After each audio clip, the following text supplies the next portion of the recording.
السلام علیکم ورحمۃ اللہ وبرکاتہ۔ میرے پیارے ناظرین بھائیو، امید ہے آپ خیریت سے ہوں گے۔ آج کی اس ویڈیو میں حضرت ابو محمد امام جعفر صادق رحمۃ اللہ علیہ کے حالات و مناقب پر بیان فرمائیں گے۔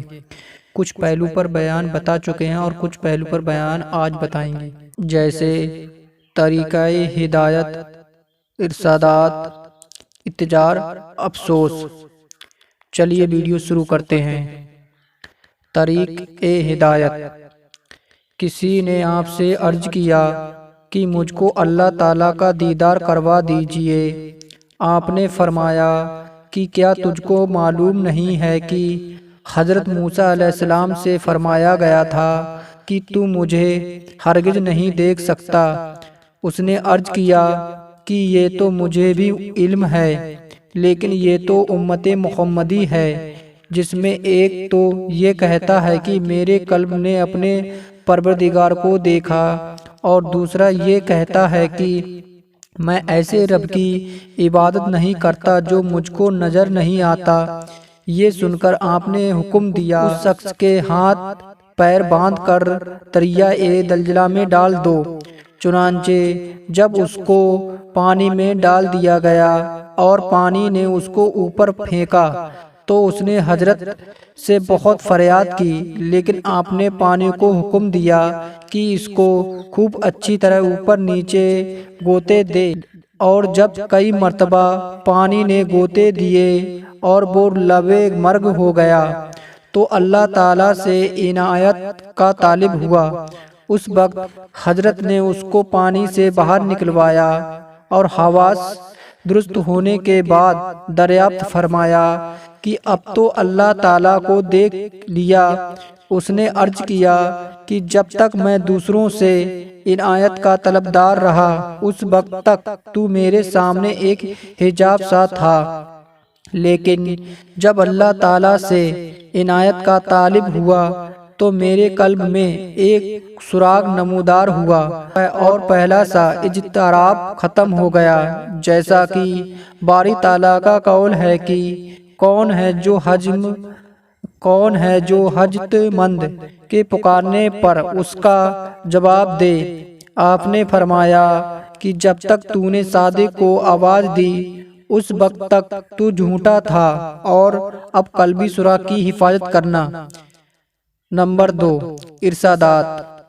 فرمایا جو شخص یہ کہتا ہے کہ اللہ تعالیٰ کسی خاص شے کا موجود ہے یا کسی سائے سے قائم ہے وہ کافر ہے۔ فرمایا کہ جس بمعصیت سے قلب انسان سے خوف پیدا ہو وہ اگر توبہ کر لے تو اس کو اللہ تعالیٰ کا قرب حاصل ہوتا ہے۔ جس عبادت کی ابتدا مامون رہنا اور آخر میں خدا بینی پیدا ہونا شروع ہو تو اس کا نتیجہ وعود الہی کی شکل میں نمودار ہوتا ہے۔ جو شخص عبادت پر فخر کرے وہ گناہ گار رہے، جو معصیت پر اظہار ندامت کرے وہ فرما بردار ہے۔ کسی نے آپ سے سوال کیا صبر کرنے والے درویش اور شکر کرنے والے مالدار میں آپ کے نزدیک کون افضل ہے؟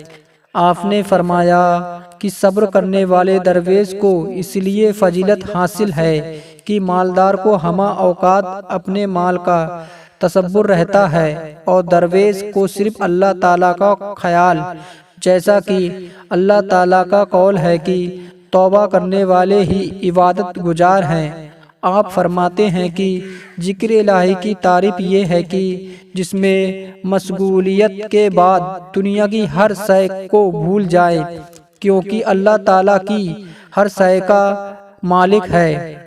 آپ کا قول ہے کہ اللہ تعالیٰ جس کو چاہتا ہے اپنی رحمت سے خاص کر لیتا ہے، یعنی تمام اسباب و وسائل ختم کر دیے جاتے ہیں تاکہ یہ بات واضح ہو جائے کہ عطائے الہی بالواسطہ ہے نہ کہ بالواسطہ۔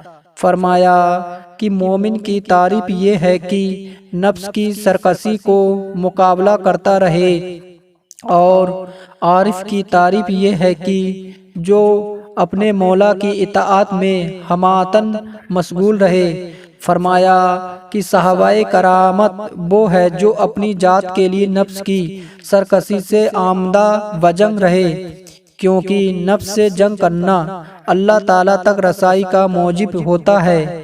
فرمایا کہ اوصاف مقبولیت میں سے ایک وصف الہام بھی ہے۔ جو لوگ دلائل سے الہام خدا کی طرف سے دل میں آئی ہوئی بات کو بے بنیاد قرار دیتے ہیں، وہ بددین ہے۔ فرمایا کہ اللہ تعالیٰ اپنے بندے میں اس سے بھی زیادہ پوشیدہ چھپا ہے، جتنا کہ رات کی تاریکی میں سیاہ پتھر پر چینٹی رینگتی ہے۔